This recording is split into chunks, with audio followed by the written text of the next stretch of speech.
Good evening, ladies and gentlemen, members of the public, and good evening to the press. We're not expecting any evacuation drill tonight, so if an alarm sounds, it will be for real. I think it's pretty obvious where the exits are, follow the green signs. At the back of the hall and to my right, there are lavatories, I'm told. This meeting is being recorded. Please be aware that your image may be captured, and for those of you with mobile devices, please ensure that they are silenced. Now move on to agenda item 1. This is the appointment of a vice chairman. A vacancy has occurred for the post of vice chairman, and I invite nominations from the committee. Councillor Ruffles. Could I nominate Councillor Jan Dooley? Thank you. Is that seconded? Councillor Allen. Thank you. Any other nominations? All agreed? Agreed. Thank you. Congratulations, Councillor Goody. Please come and take your seat.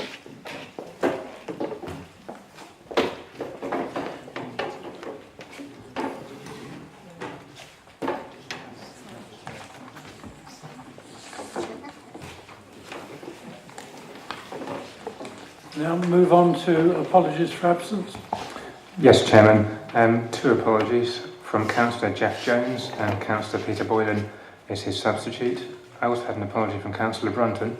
I thought Stanball was his substitute, but I don't think he's here. So. Okay, thank you for that. Chairman's announcements, item 3. I'm sorry to have to report that Councillor Michael Freeman asked to be relieved of his post as Vice Chairman and as a member of the Development Management Committee due to ill health. Mike provided solid support both to me and to the committee, and he will be a hard act to follow. He was diligent and loyal to the post, and on the very few areas where we may have disagreed, his input was invaluable for adding to the balance and objectivity that this committee seeks to demonstrate. I wish him well and hope to welcome him back soon, and I'm sure that members will echo my thoughts and best wishes. Thank you. On a happier note, I'm glad to welcome Tony Stowe to our committee as a substitute member tonight.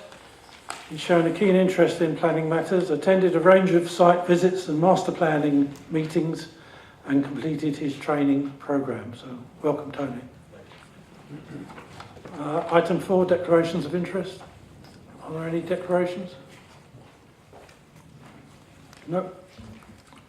Item 5, move on to the minutes. First of all, there's a proposal to amend by resolution the minutes of the meeting of the committee held on Wednesday the 21st of June 2017 in respect of the following paragraph in minute 59. That's where Councillor Peter Boylan declared an interest in application 3/17/0239/FUL rather than a disclosable pecuniary interest. I've replayed the webcast, and the amendment to the minutes would reflect a true position. Is that agreed? Thank you. Move to the minutes of the 31st of January 2018 to confirm the minutes of the meeting. Are we content with the minutes? Thank you.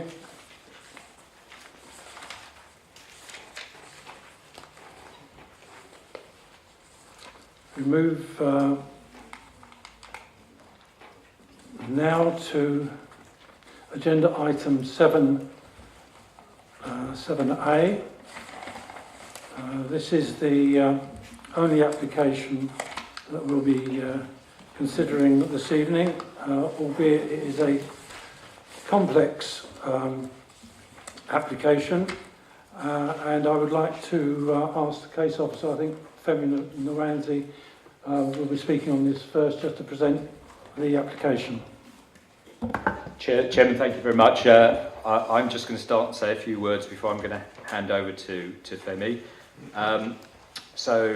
Chairman, committee and members of the public are joining us tonight. You will know that this is a further scheme for your consideration for the development of the goods yard site in the town here following, of course, consideration of the previous proposals by the committee in May of last year.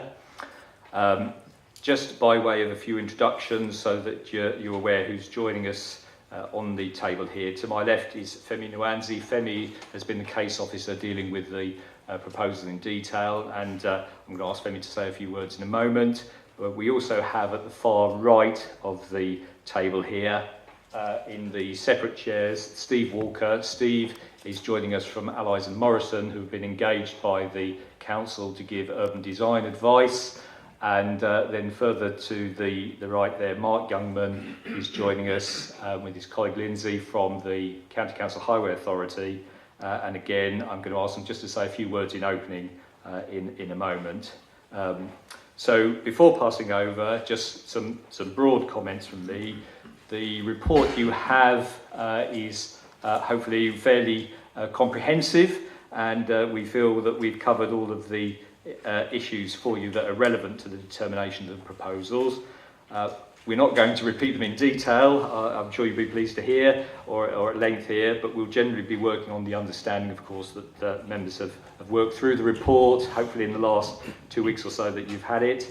But of course, if there are any issues that are unclear, members need any help in relation to explanations or further clarity, then of course, please do raise them through the chairman, and we will endeavour to assist you. With regard to the policy background, I was just going to say a few words about this. Members will be familiar now with the evolving nature of the district plan. The examination into the plan has concluded now, and the main modifications have been published for consultation, and indeed that consultation period ends on the 29th, so literally in a couple of days now. So the weight that can now be given to the emerging plan is increased, given its advanced status and preparation.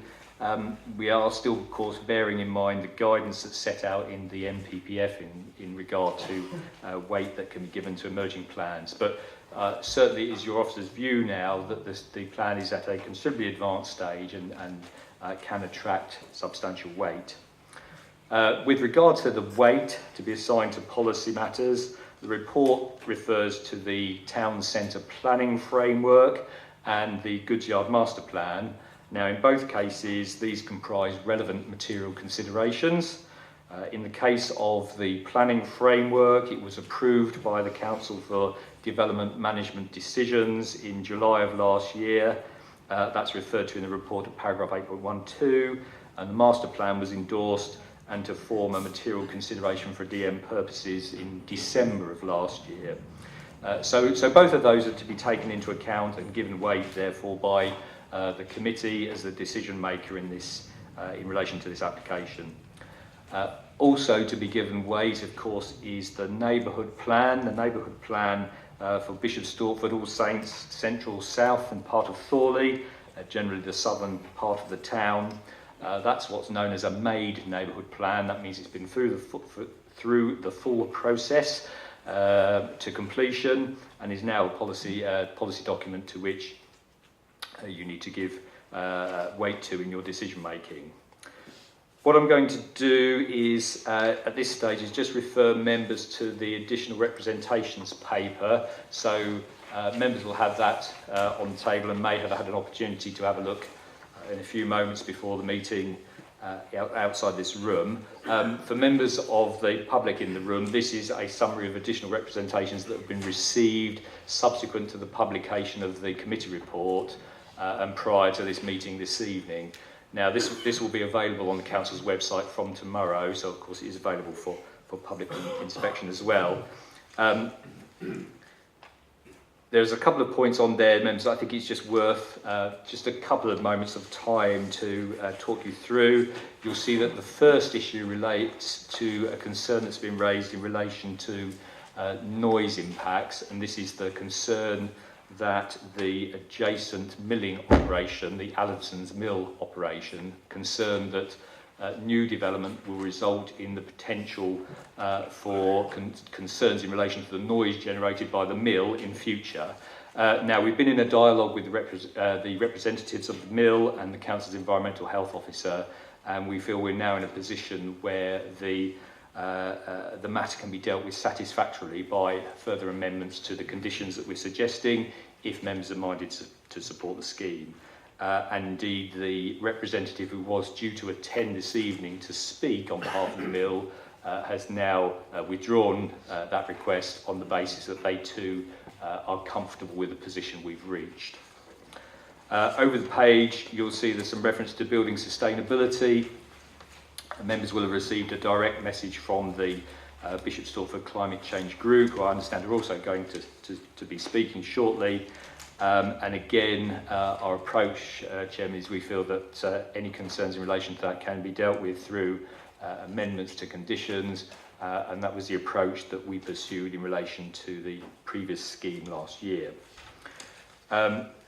Lastly, Chairman, what I'll do at the moment is, and I'll come back to this later during your debate, but the very last page of the additional representations, given those two areas where we're requesting the authority to make amendments, alterations to conditions, I've set out there the authority to do so. So again, that's for members to come back to after their debate, and if they feel that they're in a comfortable position in relation to the scheme, just to ensure that we do have the necessary authority in place.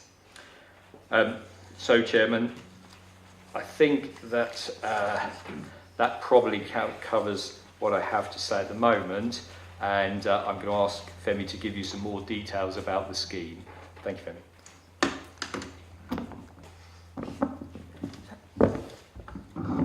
Thank you, Chair. Good evening, everyone. This application relates to a key town centre site within Bishop Stortford. The site has been identified in the 2007 local plan as suitable for comprehensive redevelopment for a mix of uses including residential, leisure, hotel, retail, food retailing, boat mooring, basin, as well as B1 office use. In the emerging district plan, the site is also identified as a strategic development site that will provide at least 400 homes. However, further to the examination of the emerging district plan, this number has now been increased in the proposed main modifications to at least 600 dwellings.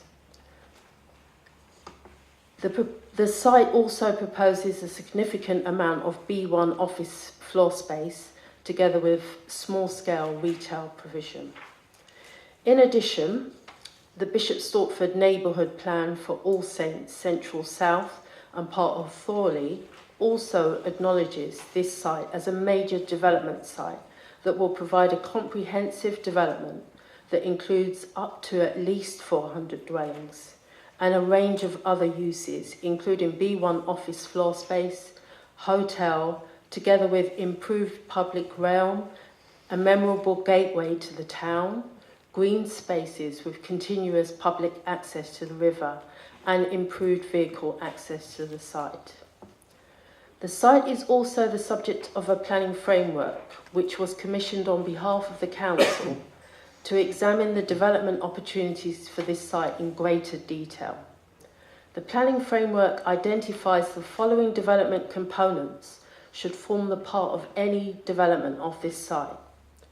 A new north-south route through the site, 2 multi-storey car parks, office, hotel and commercial development to be introduced around the station, residential development closer to the river. Finally, as you've heard, a master plan also exists for this site. The approved master plan identifies all of the aforementioned features, including buildings up to 6 stories in height, enhanced cycle provision at the station, the provision of foot and cycle link from the River Stork Bridge to the station, residential parking at a ratio of 0.61 spaces overall, and landscape space adjacent to the riverside. The planning application before you this evening is a hybrid application. That means it's part full and part outline in nature. The full application relates to the northern part of the site, and hopefully that's shown up on the screen, and it proposes 323 residential units, 3,004 square metres of office floor space, 1,001 square metres of retail floor space, 491 square metres of retail health floor space, a 4-storey 85-bedroom hotel, and a 401 space 6-storey multi-storey car park. It also includes cycle parking, 153 car parking spaces for the residential units, improvements to the Bishop Stortford Transport Interchange, landscaping and public realm works, together with a new link road through the entire length of the site. The outline application relates to the southern tip of the site, either side of the link road, and consent is sought for access only at this stage, with details relating to the external appearance of buildings, landscaping, layout and scale being deferred to future consideration. This part of the application proposes 263 residential units with associated residential car parking, a 55-unit care home, a multi-storey station car park, new cycling and associated landscaping and public groundworks. In 2017, an application was refused planning permission for this site. The details of the application and the reasons for refusal are outlined in paragraph 1.2 of the report. The previous application is currently at appeal and will be considered by the Secretary of State in due course. However, the applicants are willing to withdraw the appeal in the event that permission is granted for this revised scheme. So in conclusion, this is a complex application and it has been examined closely by key stakeholders, some of which will provide their views in due course this evening. However, in determining this application, it is important to highlight that in its entirety, the application before you this evening is considered to broadly meet the objectives of the policy documents that are relevant to this site, such that it can be recommended to you for conditional approval. Thank you.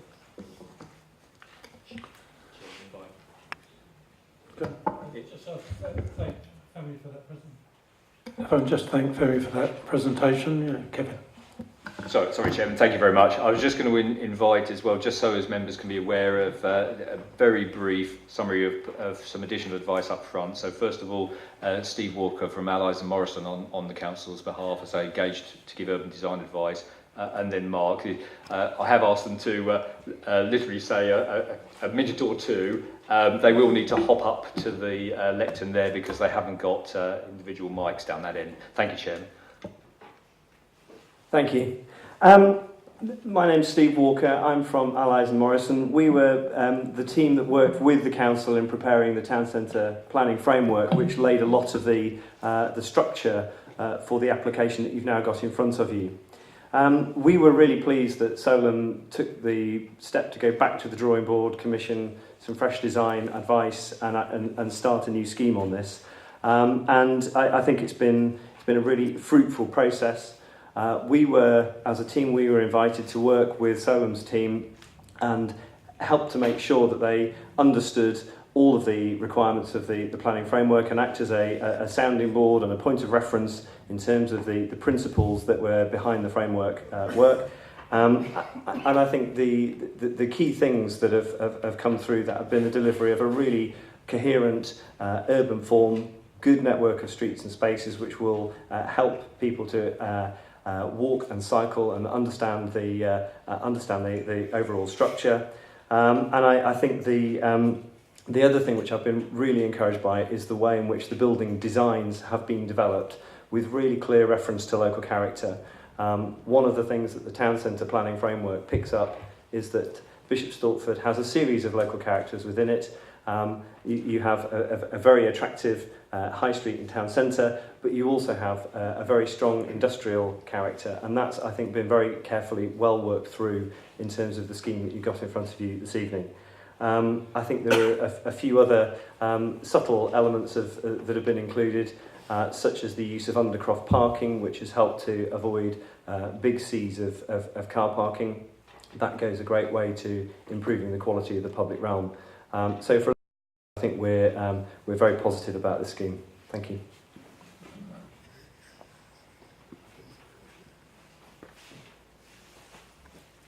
Thank you. My name is Mark Youngman. I work for Hertfordshire County Council in the highways part of our environment department. Thank you, Kevin and councillors, for giving us the opportunity to not only be here to represent highways, but also for giving us a seat at various stakeholder meetings regarding this project. So I'd like to take the opportunity to inform you where the highway stance is on this. So as a statutory consultee, we have put in a recommendation for refusal on this particular application. If I take you back to May, when we had a similar application on this site, we didn't recommend a refusal on that particular one, but on that one we felt as a highway authority that that was a more sustainable, from a transport point of view, a more sustainable proposal. And that was mainly because of the bus gate. So there was it wasn't a through road, north-south. It had a bus gate along the line of it, which controlled the type of traffic that could go through. And also, the proposal was to have some changes at the northern end of the site, and also the ramp down from Station Road to the station was still part of that proposal, whereas it's been stopped up as part of this proposal. And sorry, if I can tell you some of the other reasons we have felt that this application is less sustainable than the one last year that we considered. It's because we've had to, the design has got quite a wide road for it to allow for bus routing. So it has to receive bus traffic through the site. It's quite a wide road. So we have asked, worked with East Herts to ask for extensions to work with the developer and try and come to a design where highways got to a point where we would be happy and could recommend approval. And so we've looked at how we could get a 20-mile-an-hour zone, try and restrict and calm the traffic through the site, so try and get the through route to work, and make it not attractive to all the traffic that's trying to get north-south. We've also looked at the effects of the bus station. So this proposal has a hotel that is further forward and hence makes the bus station site smaller. We currently have what's left of a 125-year lease on the bus station, and obviously we've had to take that into consideration. And obviously the multi-stories, the level of car parking on this site is a concern for us. In between the application in May and this application, there was an application for a temporary car park, and similarly we did recommend a refusal on that just because of the concerns of the amount of development in and around Bishop Stortford and the level of parking on this site. Okay, thank you. Thank you very much. And now I think we can move along to the public speakers. First of all, if we could have those speaking against the application. In total, you have 10 minutes to speak. And I believe Mr. John Rhodes of the Bishop Stortford Civic Federation is first on the list. So if you could just come along to the lectern, thank you. I'm told you've got 2.5 minutes each. Yes, thank you, Mr. Chairman. I want to follow up on transport points only, and the first point I want to make is about the bus station, which, as I pointed out with the original application, uses all 6 stands on Saturdays and on market days. And so I don't believe that the bus station now proposed is going to be big enough to accommodate all the current bus traffic, and in particular would not be capable of increased bus usage. My second comment is about the link road, which we believe should be a through road open to all traffic. It's only going to remove 2 buses an hour from the London Road and Hockerell that use that route to get into the bus station at the moment. Its main benefit would be to enable traffic which wants to access the development site and the station car parks coming from the south to do so without approaching Hockerell or the town centre road network at all. And so we think that that's the main benefit of the scheme, and if traffic is not allowed to take advantage of that, it will be a white elephant. Our third concern is about the stopping up of the ramp down to the station. At the moment, this provides the only step-free access both to the station and to the development site. Stopping it up makes it a safer pedestrian crossing, but it also means there is no longer any step-free access.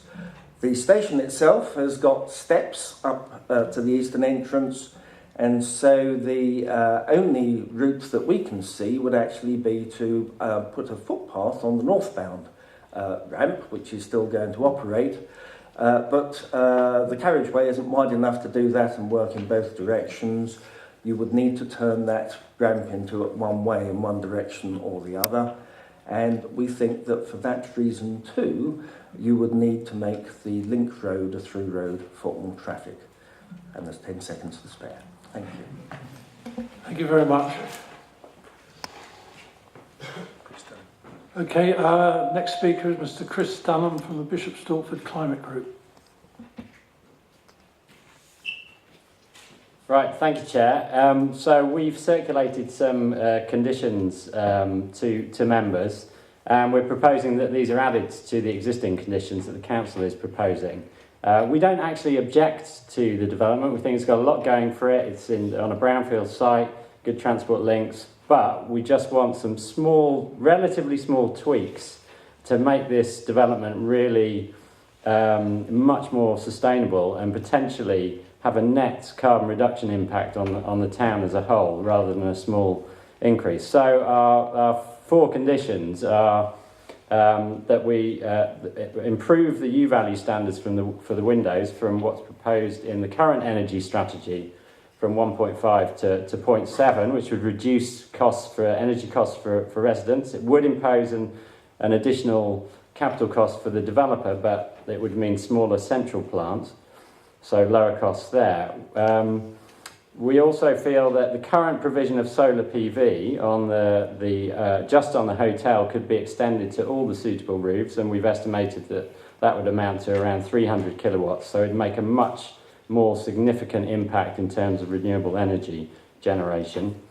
And we also feel that the other 2 conditions are around the heating. And tantalisingly, in the energy strategy, they say we could, rather than having, we're going to put in provision for these block-based communal systems so that they could be interconnected, but we won't do it now. It might happen later, but we feel it makes no sense to tear up the streets in 5 years' time, put in the communal system now and source it from, rather than from a gas-fired system, from electric heat pumps using heat from borehole water, and that's being done around the country, similar schemes. It's not a new technology, but it means this is sustainable and in line with our carbon targets for 2050. And that we look at extending that network to the town, to the rest of the town. The leisure centre is right next door. It's a big heat load. So we think these proposals are a big win for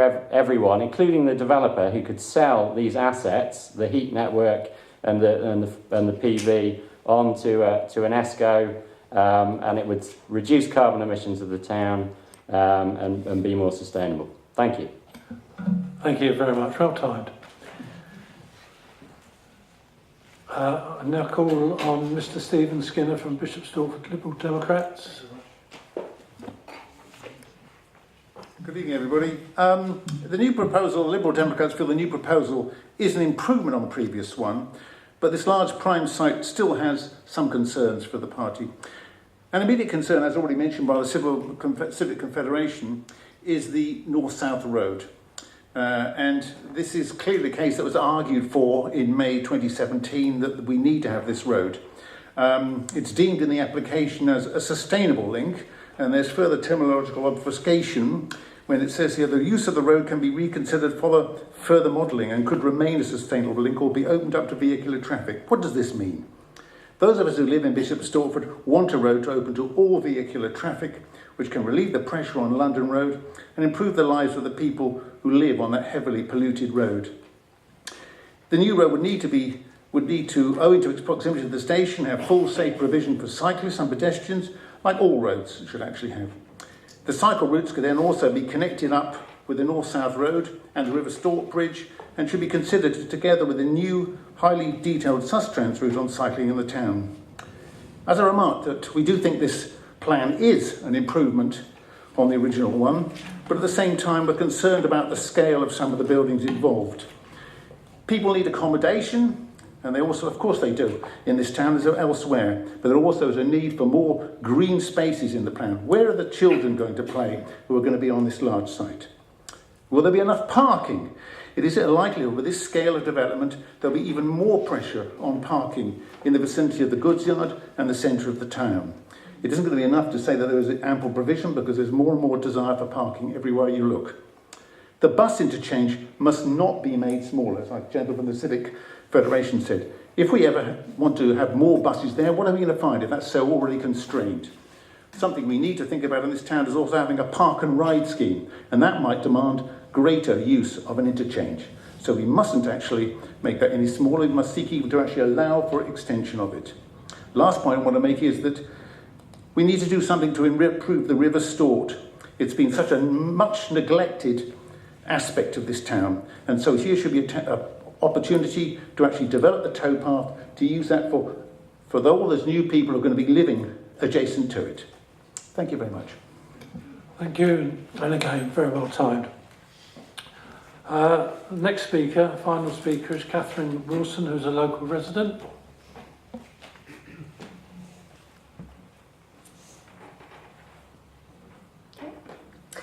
To be clear, I support the brownfield regeneration of this site, but there's a lot that still remains which is seriously of concern. Last May, on rejection, we were told that the application must be acceptable to residents. So in the interim, did genuine two-way community engagement occur? Sadly not. Whilst I'm listed in solemn statement of community involvement, I confirm engagement was poor. There is very little in this application which gives a good first impression for new visitors, is exciting, innovative, sustainable, or that benefits the community. First, the car is now the king. I oppose the link road for car use, and with not just one but two car parks. I refer to Section 4 of the National Planning Policy Framework relating to supporting sustainable transport. I do not agree that the extent of sustainable transport modes have been taken up to reduce the need for major transport infrastructure. Further, it contradicts the new council's transport strategy. Radical solutions are needed for Hocker Hill and commuters. For example, in Germany, they are piloting free transport for commuters. Second, Anchor Street. Traffic assessment has been highly simplistic, with no answers to my traffic concerns on Anchor Street. There are safety concerns on the new canyon effect in a high ASB area for late night commuters. At minimum, the car park should be underground or placed along the railway. Third, social housing is a time bomb. Extra levels could trigger a similar situation to Cambridge.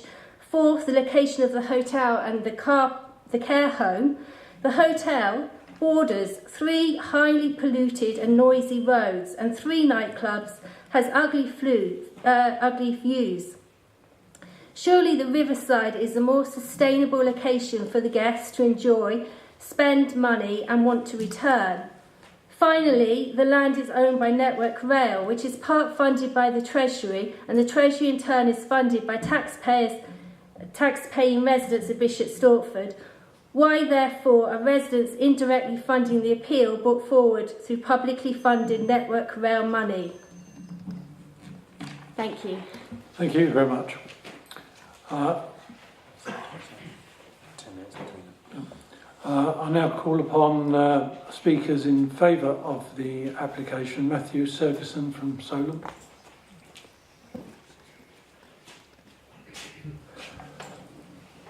Good evening and thank you. Firstly, may I thank you all for allowing us to speak at committee this evening and taking the time to consider the proposals that are in front of you. I speak tonight on behalf of Solent and in support of the application. As background for all members, Solent is a 50-50 joint venture between Network Rail and Kier Property. The joint venture was established in 2008 to regenerate railway station sites, to provide new railway facilities and deliver community and commercial uses. I would firstly like to acknowledge and thank all the parties who have committed and worked with us to prepare this new application. We have been enthusiastic about the collaborative approach that's been supported by the councils, councillors, officers, local groups, the community and the council's advisors, including Allies and Morrison, who are here with us this evening. Without this commitment and innovative approach from everyone involved, then we would not be where we are today. The design of the scheme has been undertaken from base principles with the overarching aim to deliver a development that East Herts, the community of Bishop Stortford, could support with award-winning architectural design and creating a statement for the town and the district. The scheme delivers on key aspirations set out by East Hertfordshire District Council, local stakeholders and the community, and these include the delivery of an award-winning architectural style that is reflective of Bishop Stortford's heritage, massing that is aligned with local planning policy, the town centre planning framework and related to the context of the site, greatly improved arrival spaces at the station and better defined public realm throughout the scheme, including Waterside Park, play areas and much increased green space. Proposals for the delivery of a two-way all-vehicle through road through the site, which supports additional bus stops within the scheme, and a greater mix of uses, including residential, employment, hotel, retail, care and healthcare uses. Should consent be secured this evening, Solent would look forward to continuing to work with all parties during the post-planning process and will deliver an award-winning scheme that East Hertfordshire District Council, local stakeholders and the local community can be proud of. Thank you for allowing me to speak this evening. I'd like to hand over to my colleague. Thank you very much. Trisha Patel from PTE Architects. Good evening and thank you. This site comprises almost 6 hectares of brownfield land that provides an amazing opportunity for a new vision that starts with an understanding of Bishop Stortford, its history, historical building types, materials and the River Stort itself. It was through an extensive programme of meaningful consultation that Matthew mentioned that the overall approach to the site and the detailed design emerged. There were over 35 meetings, workshops, exhibitions and a website. Meaningful engagement with stakeholders included the planning team, East Herts Steering Group, Waterside Stortford, Shaping Stortford, the Members Working Subgroup, and of course the people of Bishop Stortford. There's a strong alignment with the town centre planning framework, local planning policy and the aspirations of East Hertfordshire District Council. To ensure a variety of experience and richness, 4 distinct character areas were established with buildings of an appropriate scale, design and height for each location. Station Square provides a new gateway to Bishop Stortford with consideration to the whole arrival experience for those that live here or are visiting the town. The Maltings character area in particular seeks to reflect Bishop Stortford's industrial heritage. There's a strong relationship with the river and the architecture reflects the warehouse typologies. The Riverside character area at the southern end of the goods yard is envisaged as a family residential area with a variety of lower buildings constructed of materials that reflect the historical typologies once prevalent in the area. The Sidings is located at the southern end of the master plan and runs north-south, acting as a buffer between the railway line and the north-south route. with the station and the architecture reflecting a warehouse typology. Movements and connections. The movement strategy is aligned to the aspirations of the Bishop Stortford Town Centre framework. The scheme will deliver a new sustainable two-way street through the site, improved setting for the buses, improved taxi facilities, increased cycle provision at the station, increased cycle provision overall, increased station car parking, short stay car parking, and improved cycle routes through the site, both at the riverside and the roadway, and importantly, an excellent new neighbourhood for pedestrians. The balance of parking to green space is achieved through providing parking podiums to the main residential blocks. This is really important. The residents in these homes will have access to parking in these podiums, discreetly hidden below shared green courtyard spaces. Residential street parking is located off the north-south street and secondary routes running towards the River Stort and integrated with tree planting. Landscape is extremely important as part of this development, and it's designed as a sequence of different spaces that reflect the market town heritage, infused with local references to both its working industrial past and its location along the River Stort. The landscape comprises of a high-quality network of green spaces, delivering a wide range of amenity and environmental benefits.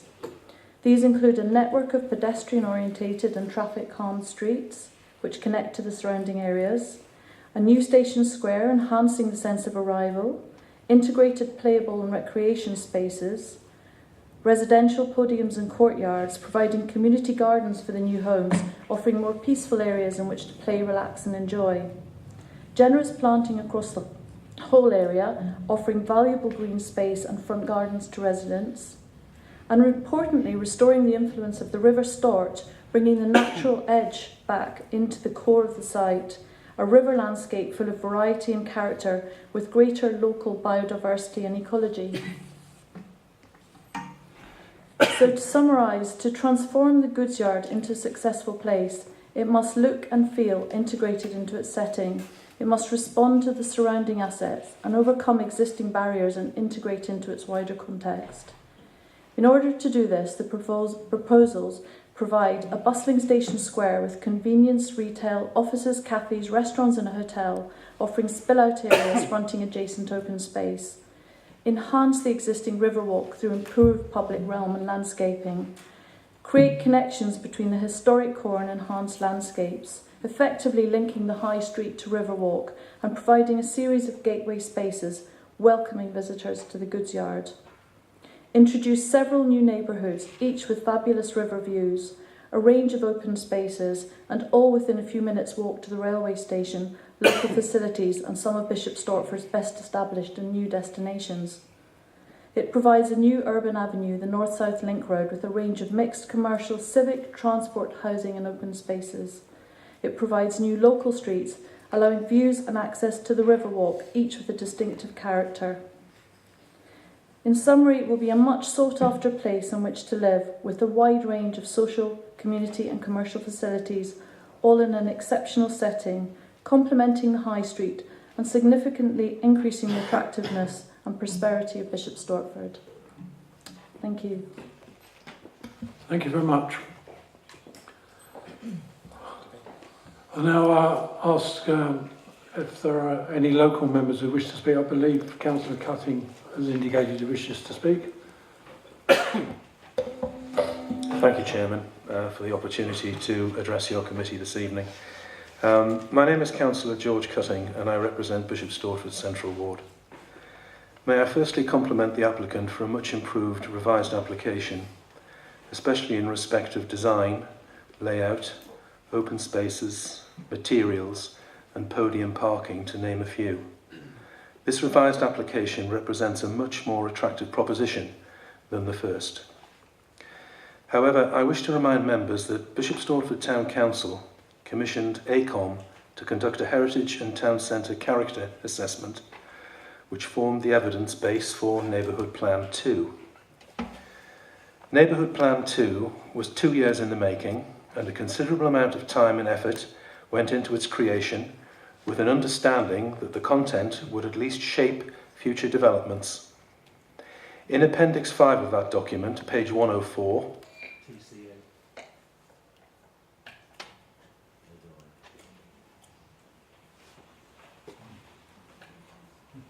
keep going? Yeah, if you can keep going, I will just test your voice with those at the back. If you can speak, and then we'll ask if you're heard. Right, there is a requirement that east-west landmarks of the town be maintained by limiting the height of buildings to 4 stories. Can everyone hear me? No answer.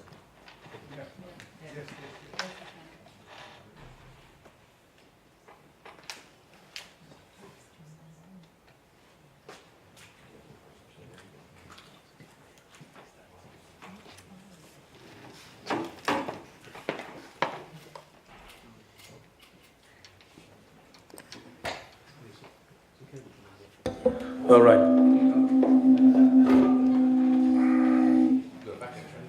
Thank you. We're back on air.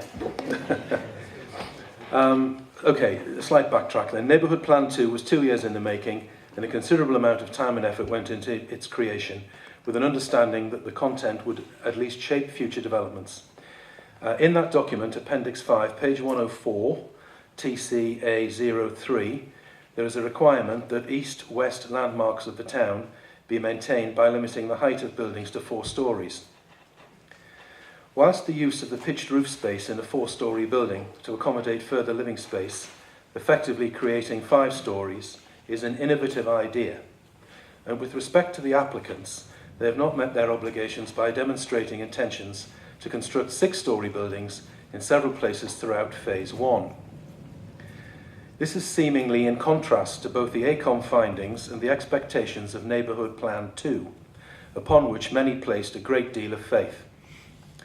I would therefore request members consider ways to mitigate the intention to build 6 stories during their deliberations in reaching a decision tonight. Thank you very much. Thank you.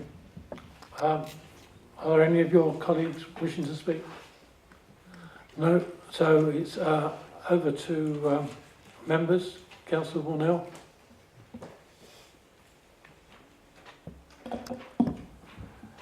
Yes, thank you, Chairman.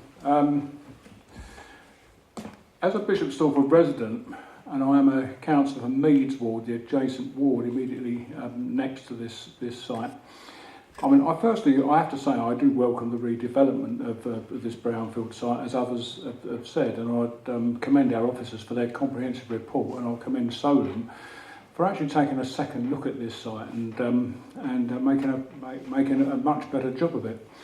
And of course, I thank the speakers for their comprehensive research and points made. You can hear a but coming though, can't you?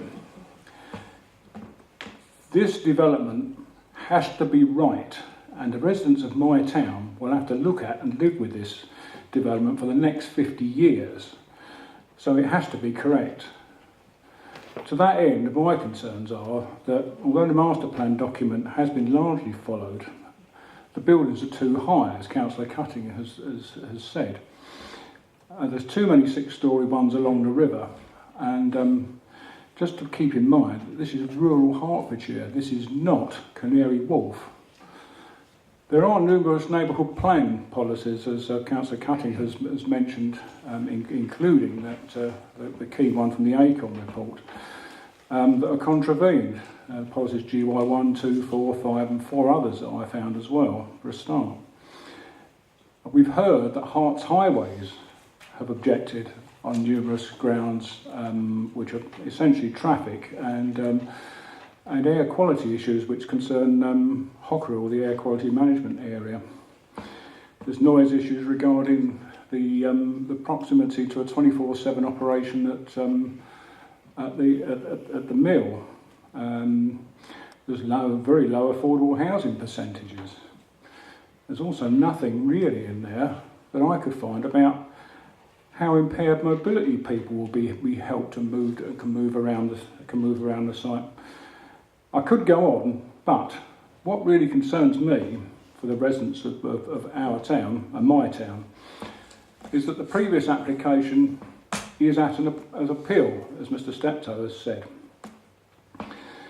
Should this application, which is clearly much better, fail, and the appeal for the previous one succeed, then we could get the original one that no one wanted.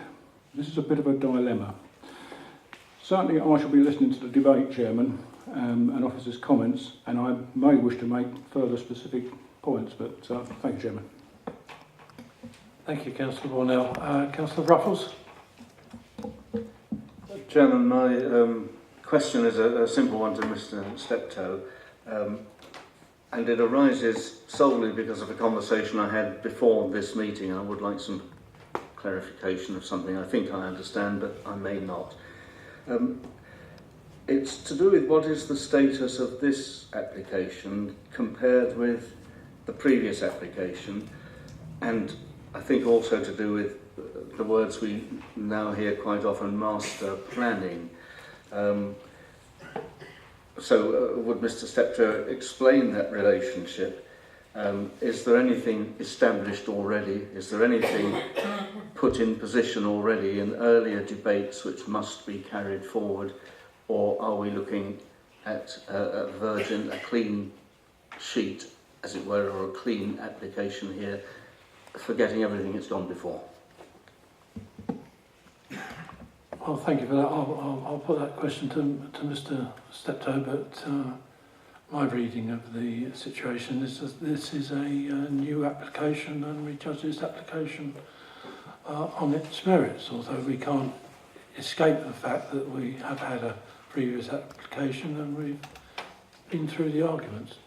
I think there are other members wishing to ask questions, so if I can hold your question for a moment. Councillor Casey?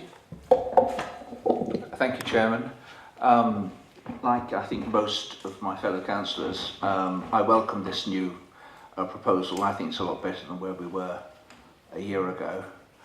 I have a couple of comments, particularly about the north-south road.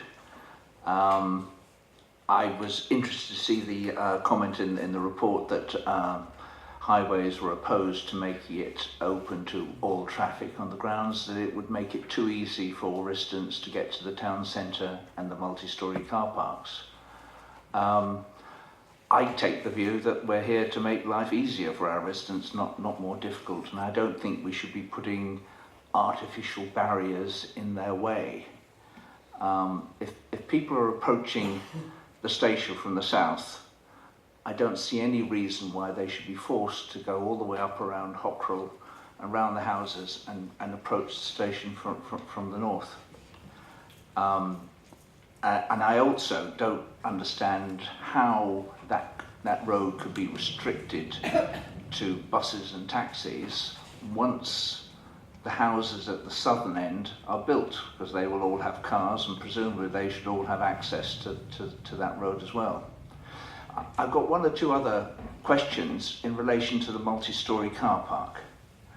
I noticed that the car park on Anchor Street, for instance, seems to have just one entrance, one combined entrance and exit. And I wonder why they're not separated. Most multi-storey car parks, there's a separate entrance and a separate exit, which would help the flow of traffic. I presume the intention is most traffic will come in from Dane Street onto Station Road and turn into Anchor Street, which is more or less the way traffic goes at the moment. But I presume that it will also be able to come along in front of the station and turn right and approach from the other side. So then my question is the entrance to the car park going to be a single lane, or are there going to be two parallel lanes so that traffic can come in at the same time? That's a big pinch point first thing in the morning for commuters, and obviously also in the evening when everyone comes home at more or less the same time. And the comments actually are similar for the other multi-storey car park, which again seems to have just one entrance and exit. And I'm assuming that at some point, assuming the north-south road is working, that people will be able to come in from both directions. And I'm concerned that there'll be unnecessary delays for commuters trying to get into the car park in the morning. Thank you. Councillor Deering? Thank you, Chairman. I am not a Bishop's Stortford councillor. I sat in this committee about a year ago when we rejected the proposal they'd made. I also think this is a much better proposal. For me, the big point that emerges is the tension between Hertfordshire County Council Highways and East Herts District Council. The County Council Highways Authority obviously has said that it's not in favour of this application on highways grounds. I've also, of course, heard this evening at least one speaker speaking very much in favour of the proposed north-south road. And my question for Mr Steptoe is that, as I understand it, the concern of the county is that the north-south road, in effect, will cut the southern end of the development in half, which, as I understand it, the county would say is not a good thing. And it will also encourage traffic into this proposed development. And I'd just like to know from Mr Steptoe how it is that East Herts rationalise that those negative consequences will not arise. I wouldn't want people to wake up in 2 years' time regretting that they've got a road that runs through the middle of this development. Okay, Kevin, could you try and answer some of those questions? Certainly, Chairman, yes. I'll see if I can pick those up, and I've been making some notes as we go along, so hopefully I've captured them all. So I think a good starting point is probably this issue about building heights, and that was referred to a couple of times by a couple of members, and the policy background for that. So important in terms of policy background, of course, is the neighbourhood plan, and Councillor Cutting referred to the neighbourhood plan. And in his reference there, he also referred to a bit of technical work that took place prior to the production of the neighbourhood plan, commissioned, I understand, by the Town Council, that heritage and landscape character assessment they referred to there, which then was drawn on by the Town Council and the neighbourhood plan group in formulating the policies that it did in the neighbourhood plan. Now, the policy as it now stands in the neighbourhood plan, and I'm just going to turn to the right one, policy GY1 in the neighbourhood plan, ultimately the wording of the policy is that there should be a downwards gradation of building height towards the river towpath to avoid canyoning of the river bank within the site and to maximise sunlight at ground level. So no specific heights there, other than obviously it should come downwards as it moves towards the river. Then it goes on, the policy goes on to say south of the Stort footbridge, and this is the white zigzag bridge, if I can call it that. Most people will know what I'm talking about, between the Maltings and the station site. So south of that footbridge, it then goes on to say buildings should be generally lower than on the northern part of the site. Again, it doesn't give specific heights in the policy, but it's clear that obviously one should be lower than the other. Councillor Cutting then referred to the appendix, and the appendix of the plan is identified as key character management principles. So it's not a policy, it's further advice to those who are interpreting the plan. Now, the plan, as you heard, is a made plan. That means full weight can be given to it, and our advice to you is that the full weight needs to be given to the policy that does not specify heights.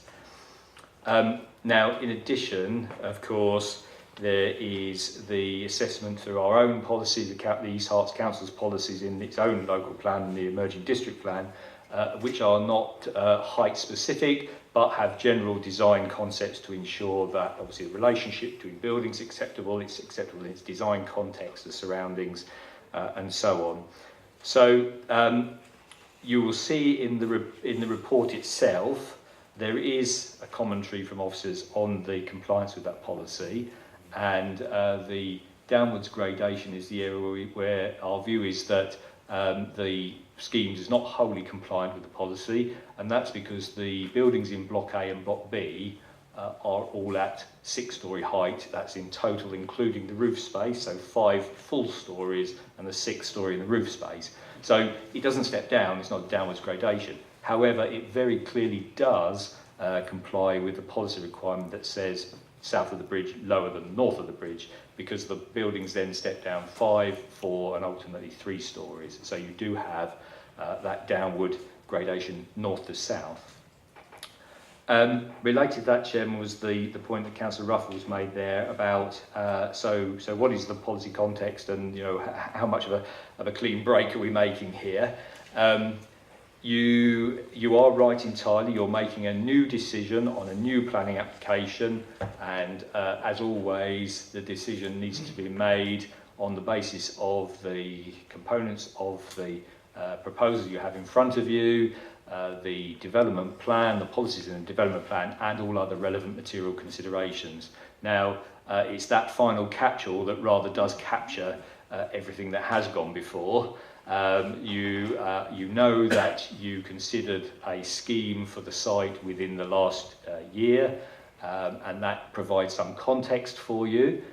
We're not saying that you are simply in a process now of saying this one is better, therefore it must be okay. You still have to make the judgment against your policies and is acceptable in relation to the policies, the relevant development plan policies, and all other material considerations. It's not simply a case that it's better. Does it meet those tests? But also the consideration needs to take into account other context that has occurred since last year, and of course we've referred to the Town Centre Planning Framework, a piece of work that the Council commissioned that's now been finalised, and also the Goods Yard Master Plan, which has also been undertaken and finalised and been endorsed by the Council for Development Management Decisions. In other words, the very decision that you're being asked to make tonight. Now, the master plan does also have commentary on building height, so returning to that issue, it does have commentary on building heights, and of course the commentary in the master plan supports the development of buildings up to this full 6-storey height, so 5 full stories and a 6th story in a pitched roof. So Chairman, there is a context there that you do need to have regard to and give weight to in your considerations. So there were some other questions there that were asked, some of which related to the operation of the road and if you like, how we got to where we've got to. The set of circumstances we have, of course, is that the applicant has undertaken highways modelling, as they would normally be required to do so in a scheme of this scale, and they've assessed that to our Highway Authority colleagues for consideration. Now, the view that the Highway Authority colleagues have reached is that there's no clear evidence that the scheme, if it were to be an all-vehicle route, does deliver benefits for the town. Now, intuitively, a lot of people will say, well, surely it must do, because a new road link through this site, all those vehicles that go up and down London Road that want to go to the station will transfer to this road, therefore that must deliver some benefits. Of course, the Highway Authority are very mindful that there is a lot of latent demand out there for road space. Everybody sees it every day, don't we? There's plenty of other people that want to get on that road at the same time as we do. And if you free up London Road from the vehicles that go to the station, all you'll do is you'll pull in a load of other traffic that now thinks, actually, London Road's quite a good journey for me. It's a lot quieter than it used to be. So you'll just suck in a load of vehicles that will then fill up that road space. So in short, intuitively, in the short term, you think it must be a benefit, but the modelling doesn't show any definitive evidence.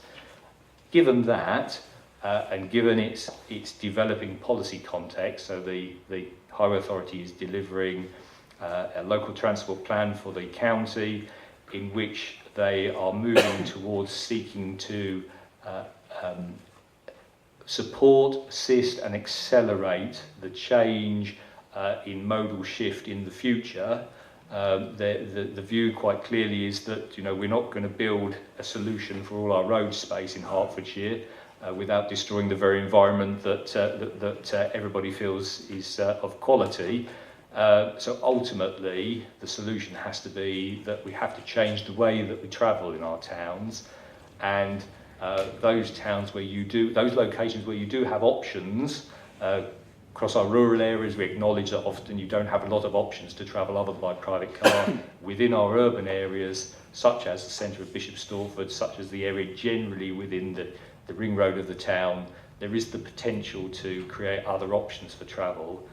And therefore, given that there's no definitive evidence that this is a benefit, it's following its policy approach, and so I can completely understand it's following its policy approach to say, actually what we should be doing is we should be creating advantageous situations for those other modes. So your buses and your cyclists have the benefit, if you like, of that.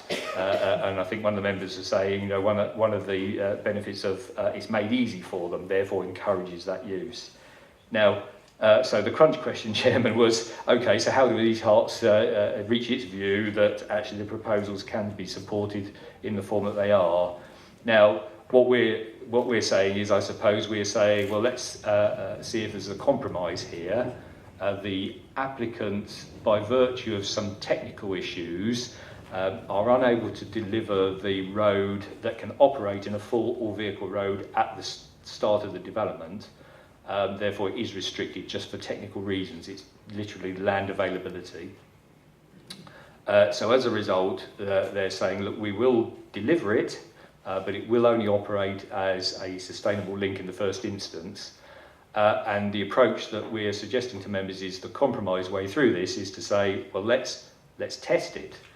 You will have a period of time during which the developer, if we are supportive, will develop out the first phase of the development, the first half, the full planning application part of the site, which will take a few years.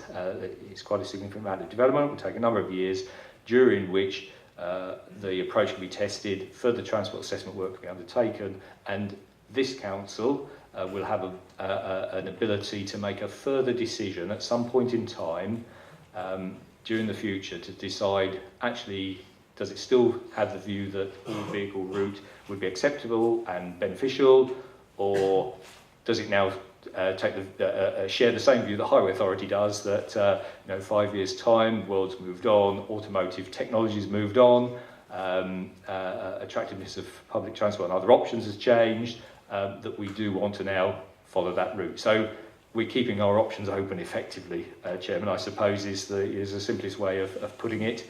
We're saying to members, we're saying, look, let's test it and see. So that's the justification for why we feel that we can support this, the proposal as it is at the moment. The only other thing, Chairman, just very quickly, very quickly was there was a little bit of detail about the access to car parks and how they operate. What I would say, Chairman, is it is a detailed matter. I understand the concern about that, ensuring that they all operate effectively. It's one of those areas that, in relation to the outline part of the scheme, that detail isn't in front of you at the moment, so you're only considering one multi-storey in terms of that detailed access in and out arrangement. If members have any concern about those detailed elements of the scheme, those are things that we can sit down with the applicants and seek to ensure that everybody's comfortable with the way things will operate, and they'll operate effectively. I would certainly suggest it's not something that is fundamental to the scheme, Chairman. Thank you, Mr. Steptoe. I've got a couple of questions arising on the road situation. Would we be primary policy maker looking some years forward after we've done the monitoring and the assessment, and would it be secondly, would it be unreasonable for us to ignore the mitigation proposals that have been made? So, Chairman, yes, in relation to that sort of area of thinking, in terms of policymaker, we will always have a shared policy-making set of circumstances. So the development plan doesn't consist solely of policy documents formulated by the district council. More so these days, of course, with neighbourhood planning, that's introduced a new dimension, and the strategic planning authority, of course, Hertfordshire County Council always has a role in planning policy formulation through its various roles. The transport plan is not a document that forms part of the development plan, but again it is a material consideration for you to take into account.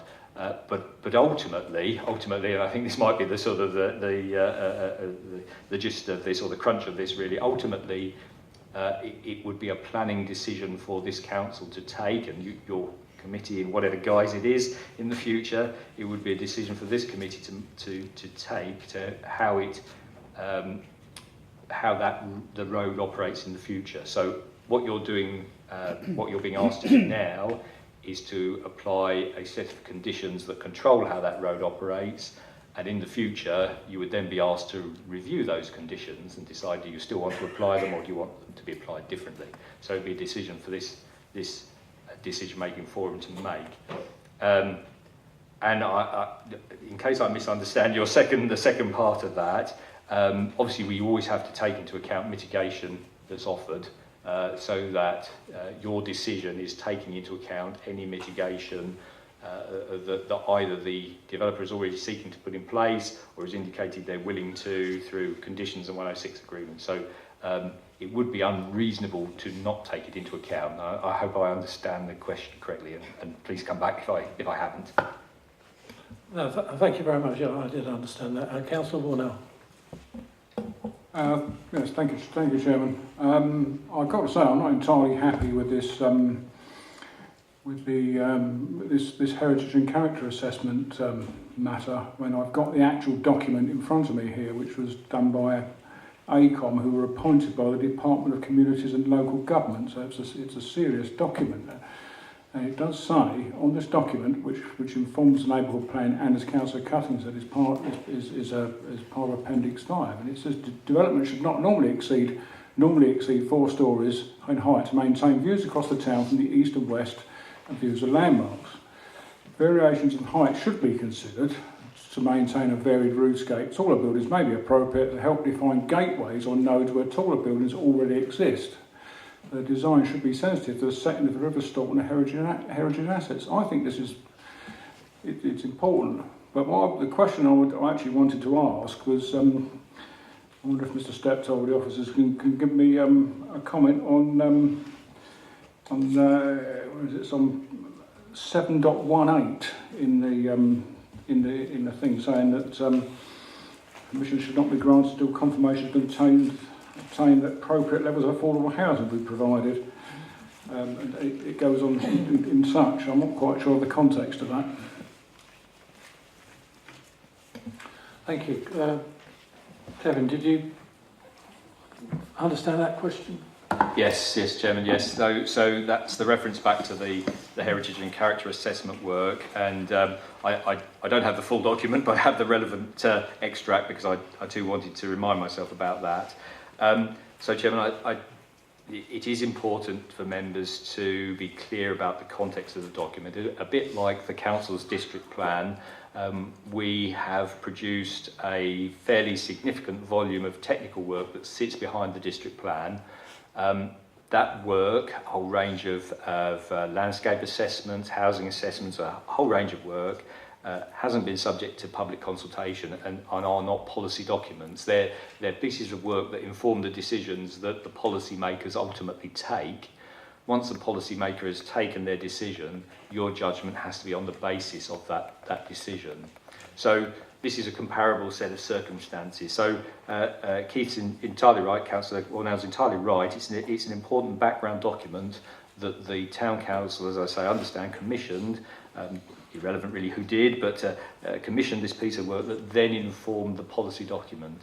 So it says what it says, and Councillor Warnell's quoted there from it, but at the end of the day, it does have to be the policy document that was subsequently formulated on which your decision making is now based, and the policy document. At the examination, the examiner expressly cut out the references to explicit building heights. So I think you do need to be mindful of that. And the examiner was saying, no, you cannot specify this in the policy document. You have to look at the scheme that comes forward and then make the decision about are those heights acceptable ones or not. So, you know, I understand why that gives you a very clear and explicit set of circumstances, but unfortunately I'm having to say to you, no, that's not the one on which you can rely in your decision making. The reference there in the report into affordable housing is obviously to a comment that one of the commentators made, and it's the a reference there to the fact that ideally affordable housing is delivered in full, and of course, you know, that's our ideal scenario, that affordable housing, you know, our policy context for that is we seek to achieve up to 40%, and obviously if we do achieve 40% we're fully policy compliant, but the policy recognises this context that that we have to assess the viability of schemes and the impact that policy requirements have on the ability to deliver schemes. So I acknowledge the point. Ultimately, our assessment has been that the 20% provision that's being put forward is acceptable. There is some harm as a result of that. We ideally like to achieve 40, but it's not one that is so harmful it outweighs the benefit of the scheme coming forward.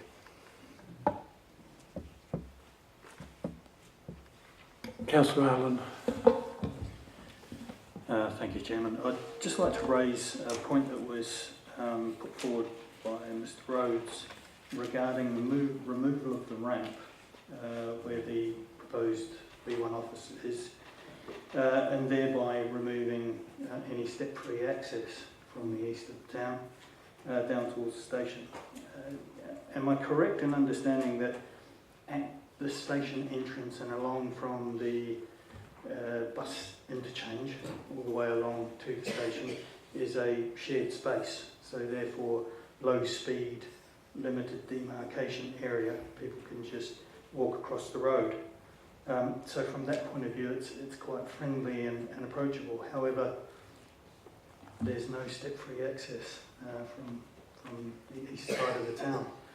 Is there any mitigation measure that can be explored? Thank you. Can you help, Mr Steptoe?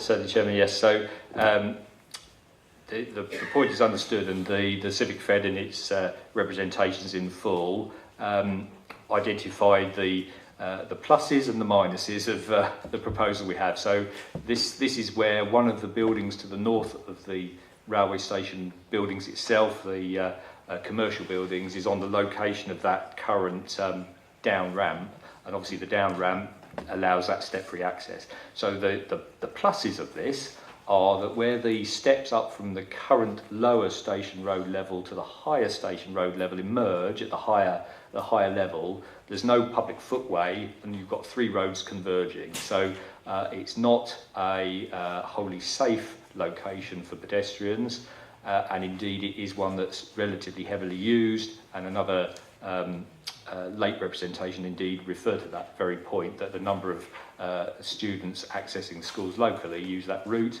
and have this unsafe situation. Now, the plus of this is that removal of the station ramp removes one of those roads from the equation. So rather than three roads, you just have two roads, and a footway can be provided. So there is a benefit, but there is a drawback, as we've rightly heard, in that the ramp and therefore step-free access is removed. The applicants have acknowledged this, and they've offered, again, through a condition, so there would be a conditional requirement placed on any permission to work with us as a council and obviously their own estate to seek to ensure solutions by looking at the direct access from the eastern side of the railway line. So they say, we can't say to you tonight what that solution may be. There are some steps there, but they will look at providing a solution to ensure direct step-free access from the eastern side of the town. Again, Chairman, we felt the benefits there were of significance and actually might enhance the directness of step-free access in due course. Councillor Bornell. Thank you, Chairman. Following a bit of an echo there, following from that, the neighbourhood plan under their traffic traffic plans, policy TP4, says any major development must deliver pedestrian and cycle improvements appropriate to the size, scale and location of the scheme that enable people to travel from the development to key destinations, etc., etc. And if it goes on, there's a bullet point there. So it must be suitable for wheelchair and mobility scooter users, which I alluded to in my opening remarks.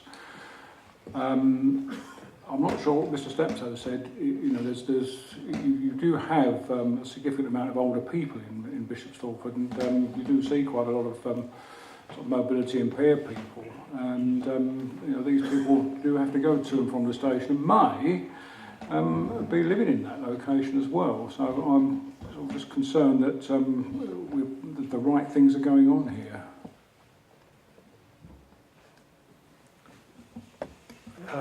Okay, Kevin, I'm just wondering whether we have conditions or whether looking after the mobility users can be ensured by conditions. So, Chairman, if you like, in a more general sense, then that question about the whole sort of environment for mobility impaired in the site, the assessment we've made is that you have a number of potential benefits being secured here.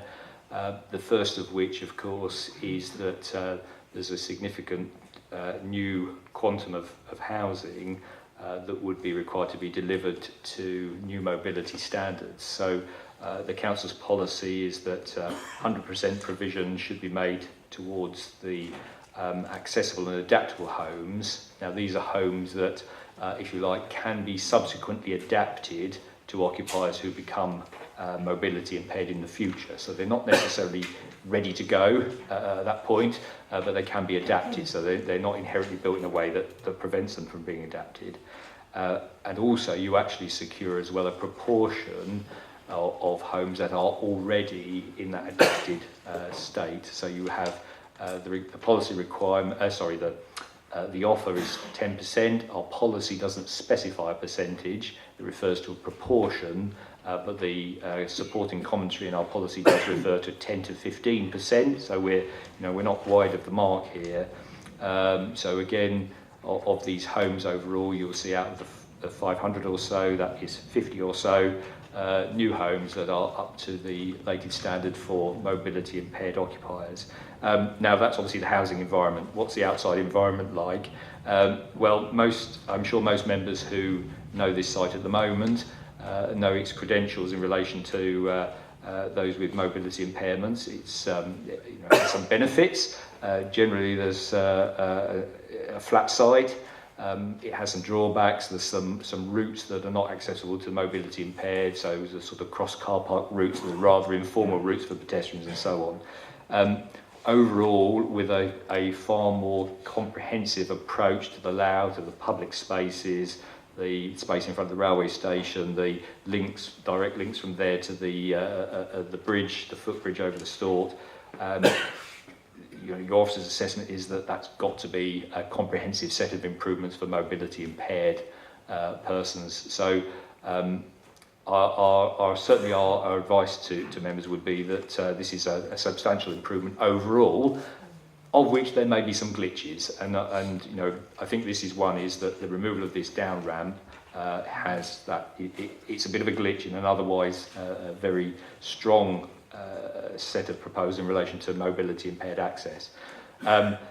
So our view is, looking at the details of the eastern side of the railway station, is that it's not unreasonable in this circumstances, your point there, Chairman, it's not unreasonable in these circumstances that those buildings and land is in the control of the applicant or the applicant's organisation, such that it's not unreasonable to apply a condition that seeks to secure a step-free access in that location as well. So with that in mind, I would say you have from the perspective of mobility impaired access, you have a very good, a very strong set of proposals overall that can deliver significant improvements across this site and the access across it.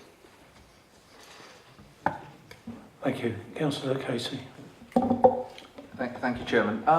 The Climate Control Group made a number of suggestions which sounded fairly interesting, and I wonder what is the status of those suggestions? Are they being taken up or not? Mr. Steptoe.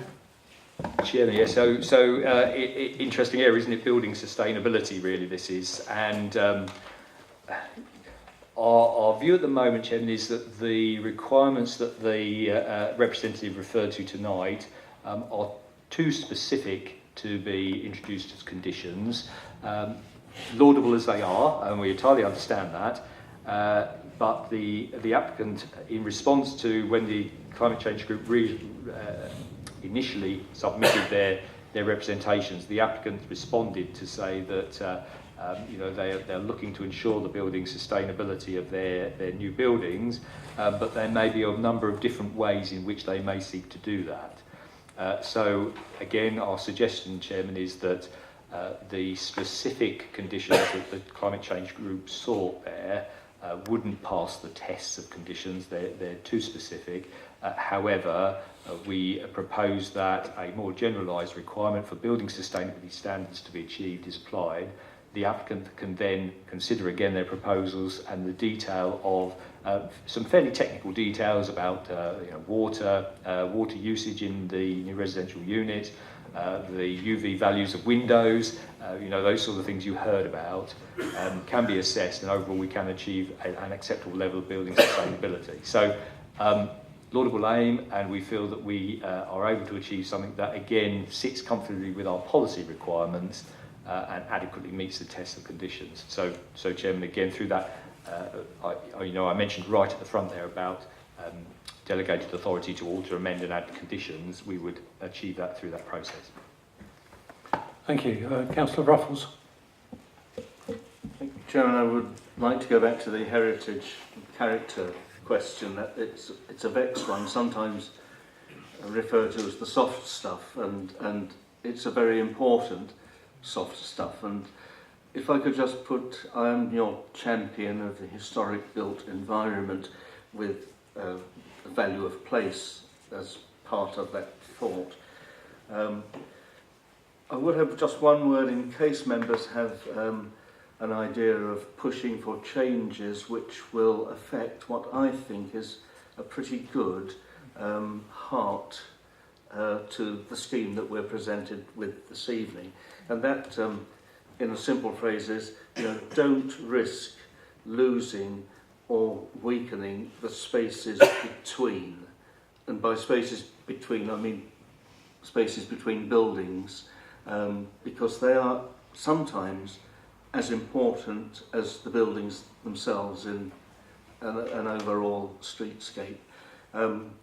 What I do like, and I've spent a lot of hours, and happy hours in the last couple of weeks, wandering around the site and looking for things, looking particularly for views of St Michael's Church, Tower and Spire. It's pink and blue, iconic, which is referred to a couple of times in the report, particularly the loss of that view from the station. But I have to say, it's been lost already, hasn't it, because of a building development between the station entrance and the church. So I didn't feel that that was something I needed to speak about. But I have noted in the report, on page 56, for example, the Canals and River Trust certainly praises the sensitivity of this proposal. Although that's not a building, it is actually very much part of the sense of place, as members earlier have stated. And so I agree with them, and I welcomes their comments. And there's also, of course, in a different context and for a different reason, the sensitive repositioning, realignment of the multi-storey car park, which I think has been very, very helpful for a number of reasons, including my own discipline here.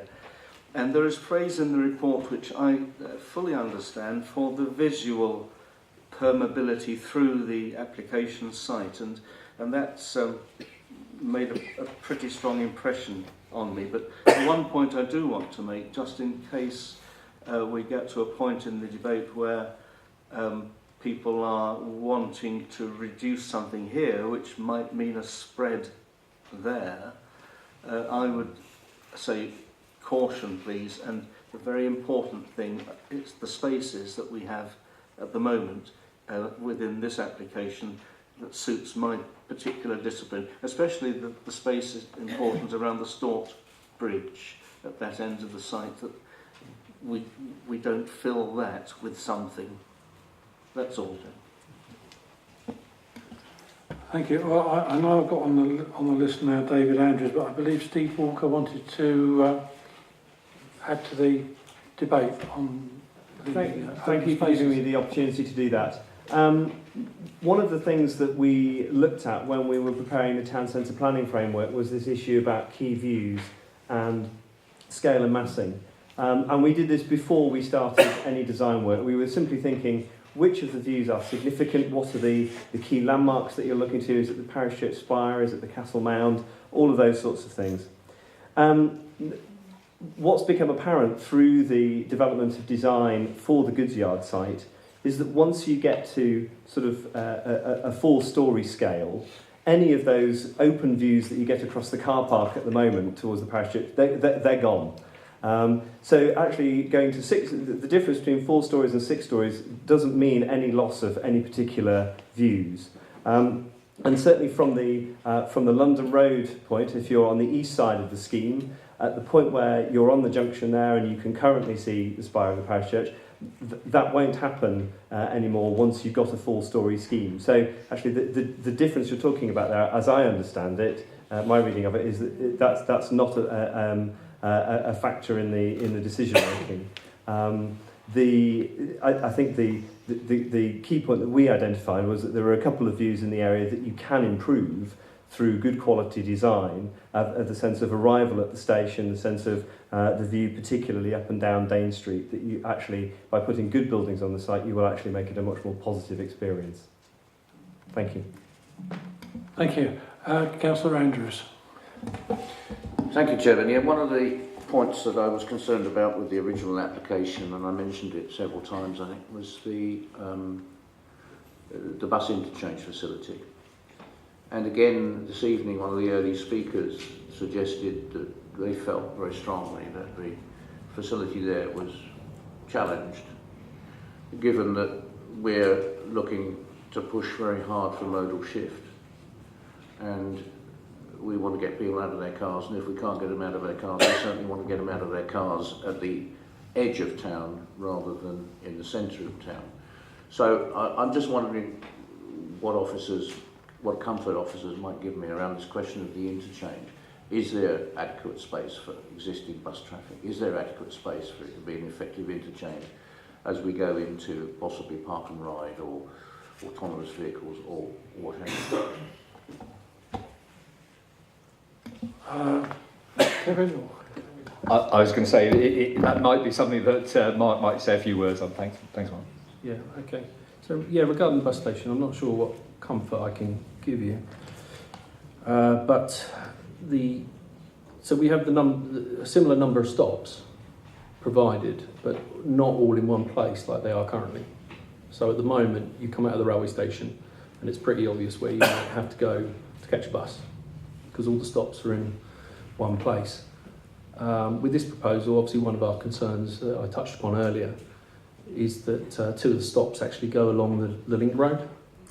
So when you come out of the station in future, you might have to need finger posting to say, stop A and B is here, C, D, F or whatever is pretty much where it is now. And obviously part of our concern was that you'll need that finger posting also because there'll be buildings in the way. So the hotel, the brown coloured block facing the road is sort of directly between the 2 stations.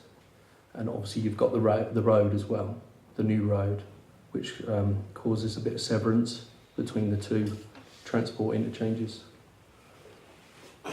Okay, but there are enough stops to, in terms of giving you comfort, there's enough stops to still provide similar bus services to what you have now.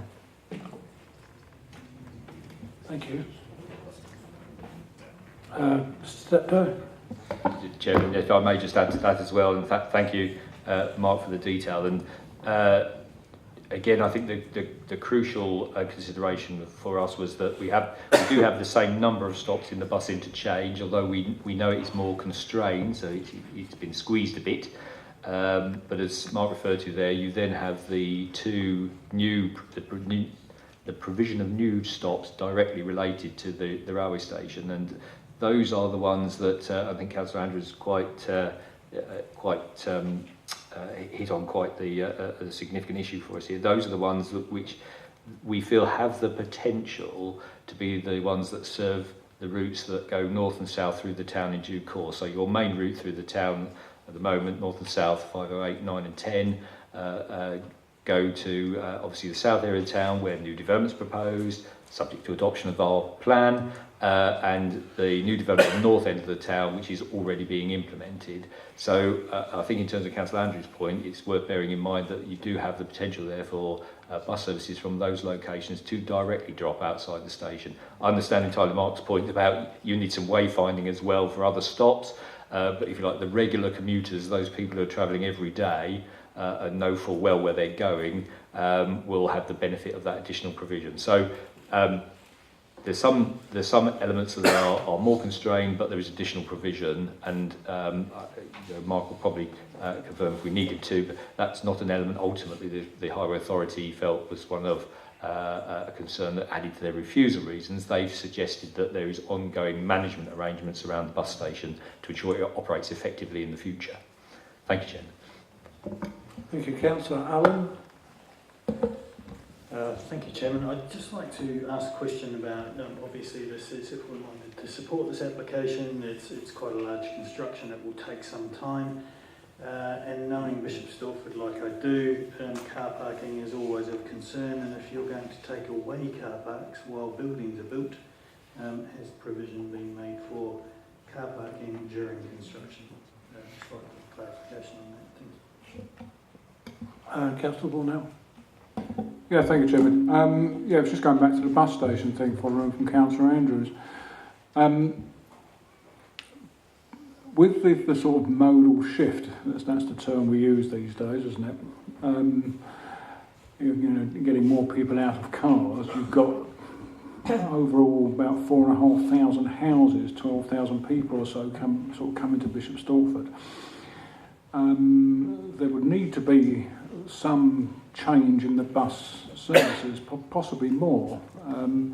It just didn't seem to me that there was enough room for expansion for the future in that thing. You can't, can you make it bigger? Can you put more space in for buses to pull in? Should the operators sort of decide that they want to run a different form of bus services? I mean, one of the things that often happens is instead of running a big bus, you might find a fleet of smaller buses sort of serving the town might work better. I was just sharing the concern of Councillor Andrews that with the space for expansion in the future doesn't really seem to be there. It does seem to be constrained.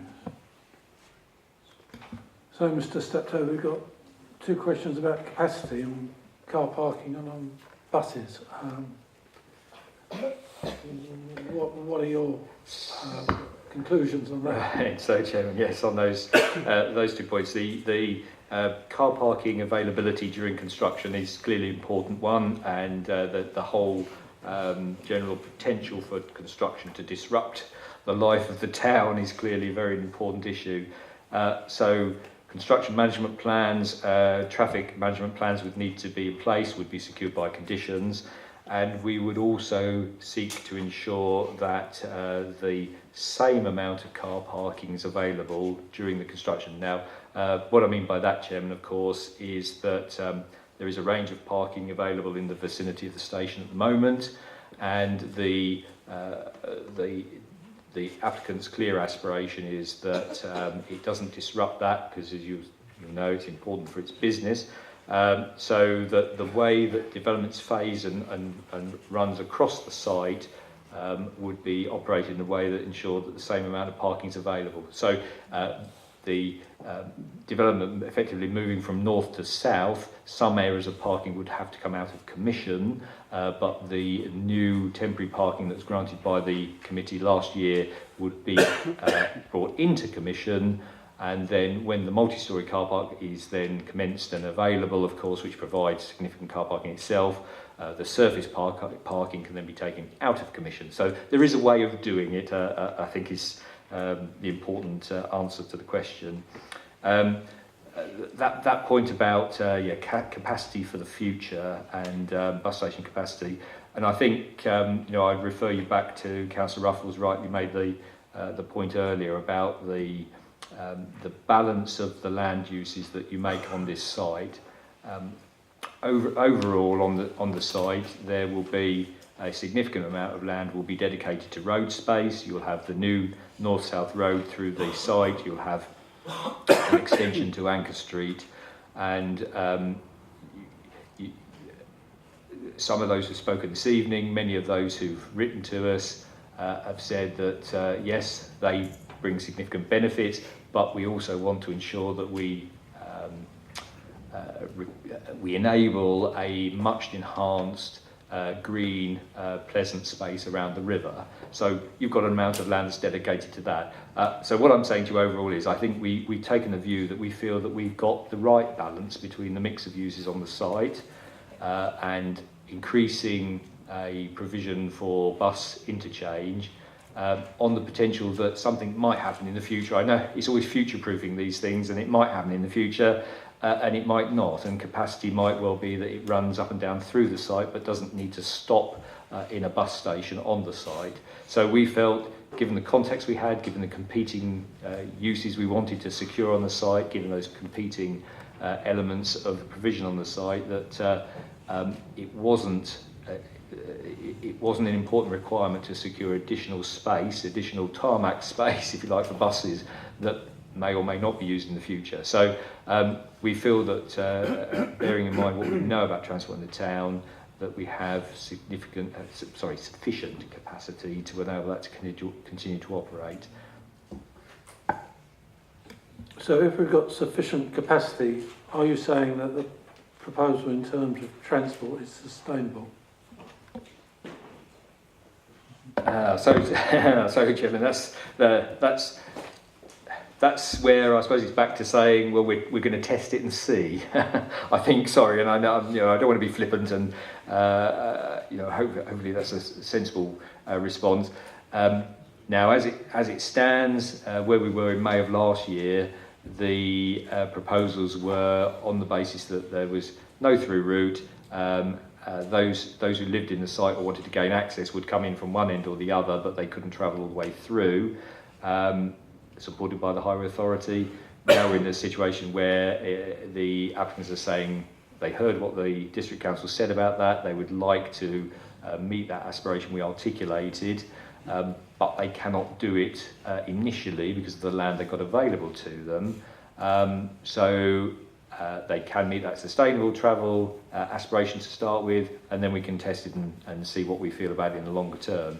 I would certainly say on the, if you like, if there's a sort of spectrum of sustainability, it's certainly at the positive end of that spectrum.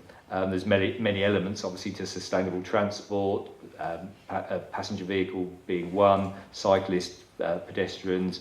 It has benefits in relation to a range of those transport options, and it has benefits for car drivers as well, in that it does result in enhanced parking provision in due course. So I think on that spectrum, I would say it's definitely at the positive end. Thank you. Do you have any further questions? Councillor Deering. Promise it'll be quick. Just on parking, I know the scheme in total contemplates 2 multi-storey car parks, but it seems to me that there is an issue that arises from the papers to the effect that there is arguably not enough parking provided with the scheme. I'd like to know what Mr. Steptoe says about that. Okay, Mr. Steptoe. Chairman, yes. So we have obviously the non-residential parking and the residential associated parking. So I might comment on both. The member may have had a particular use in mind. So clearly central site in the town, adjacent to the railway station, heavily utilised for parking at present. The applicant's approach has been to follow a Network Rail projected increase in the use of the line for a period up to 2043, so a good period into the future, and this provides a 39% increase in anticipated usage of the line. So they've based their parking provision on that assessment.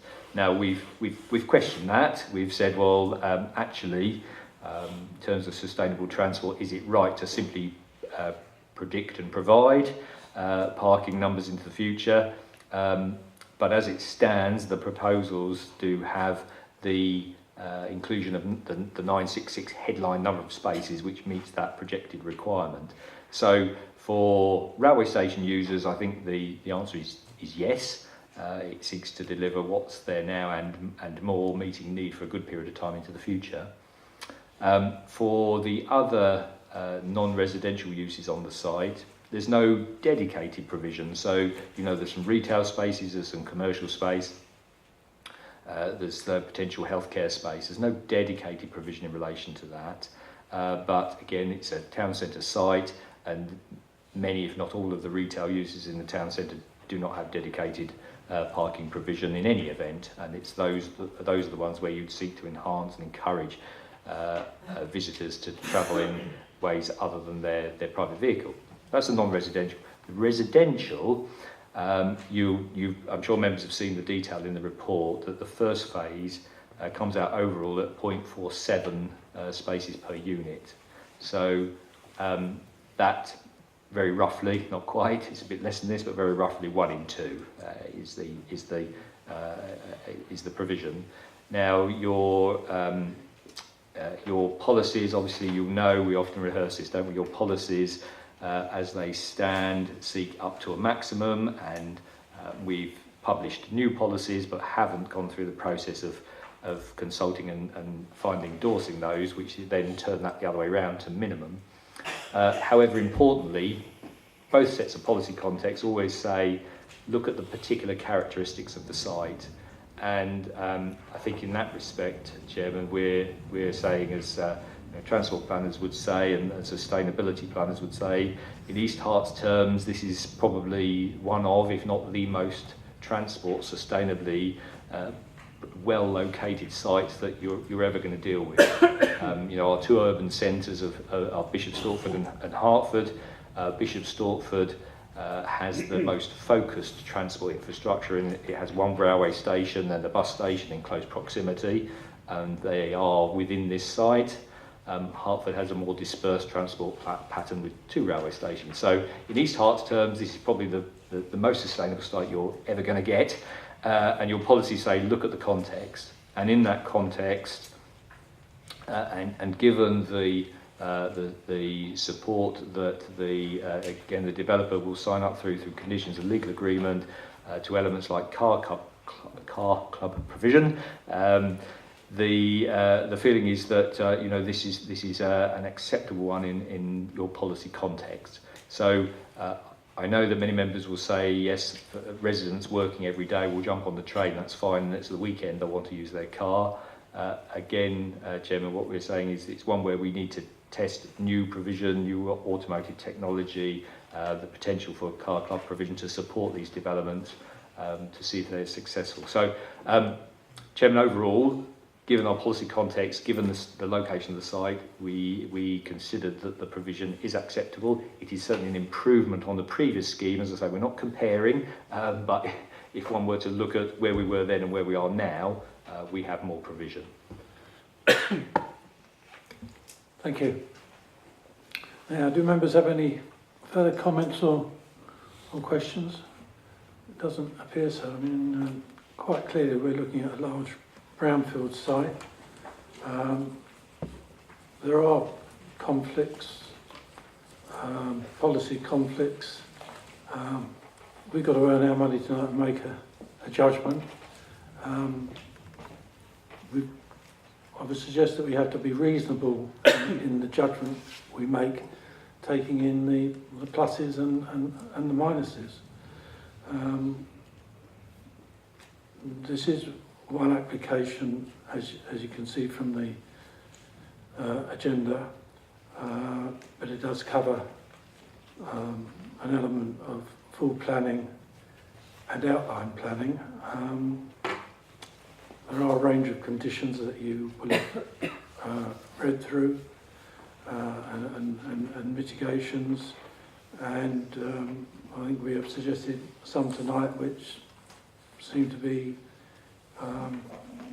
able to be taken up by our planners and hopefully the applicants. So really it's judgment time. So I'll put it to you that the recommendation on page 43 of your papers is that planning permission be granted subject to legal agreement under section 106 of the Town and Country Planning Act 1990 as amended, and conditions which have been set out in separate essential reference papers. So could I see all those in favour of granting permission, please show. Any against? Oh, that's unanimous. Thank you very much. Mr. Chair, thank you very much, Chairman. Can I just ask members, just for the avoidance of doubt and complete clarity, you've heard I referred a couple of times to delegated authority to make alterations, amendments, etc. to the conditions. It's set out in the additional representation paper. I wonder, Chairman, if you wouldn't just mind securing the endorsement of the committee for that, and obviously to move the legal agreement heads of terms through to a full legal agreement. Just for the avoidance of doubt, it'd be very helpful, Chairman, if you just get the authority, the committee to endorse that. Could I have your authority to endorse that, please? Thank you. Again, unanimous. Thank you very much. We do have one further item on the agenda, not a specific planning application. If the public wish to leave now, that's fine, or otherwise stay for a couple of minutes.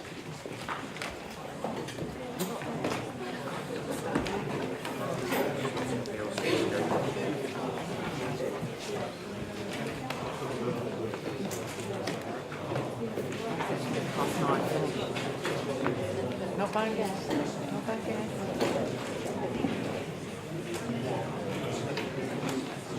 Keep an eye on the camera.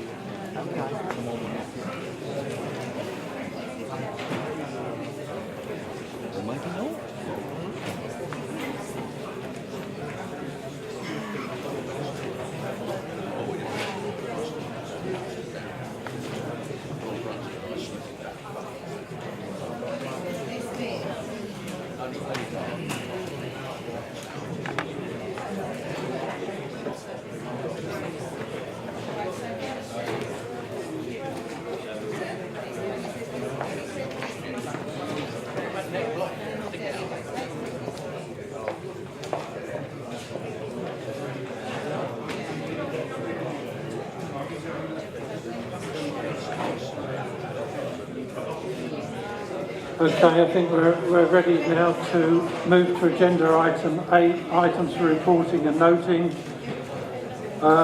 Take them all together: appeals against refusal of planning permission, non-determination, planning appeals lodged, planning appeals inquiry and informal hearing dates, and planning statistics. They are all on the agenda. Can they be noted? Thank you. I've got no urgent business other than to encourage you all to come along tomorrow to Hertford, do it all again. Thank you very much for this evening's debate. I think we covered good work there. And thank you to the officers for the support tonight.